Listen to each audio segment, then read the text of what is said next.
இந்த 2 வீடியோக்களையும் கொஞ்சம் பாருங்க.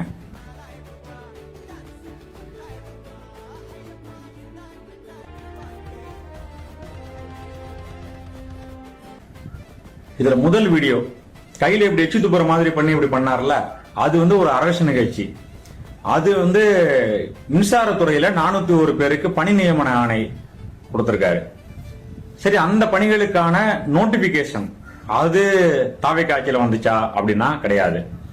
அவர்களுக்கான தேர்வு எப்ப நடந்துச்சு அப்படின்னா 2025 ஆகஸ்ட் மாசம் நடந்துச்சு திமுக ஆட்சியில. அதற்கான ரிசல்ட் 2026 ஜனவரியில வந்துச்சு. அதுல தேர்ந்தெடுக்கப்பட்டவர்களுக்கு இவர் வெறும் பணி நியமன ஆணை கொடுத்திருக்காரு. அதுக்கு ரீல்ஸ் தேத்திட்டாரு.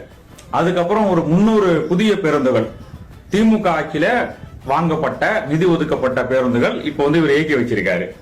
சரி, இதையாச்சும் உங்க ஆட்சியில பண்ணாங்களா அப்படின்னா அதுவும் கிடையாது. அதுவும் கடந்த திமுக ஆட்சியில பண்ணது. இவருடைய பணி என்ன அப்படின்னா அதுல ஏறி உட்கார்ந்துகிட்டு போட்டோ எடுக்கிறது, ரீல்ஸ் எடுக்கிறது. அதுல ஒரு ரீல்ஸ் தேத்திட்டாரு. இப்படி முழுக்க முழுக்க ரீல்ஸ் மட்டுமே நம்பி நடக்கிற ஒரு ஆட்சி தான் இந்த தாவேக்கா ஆட்சி.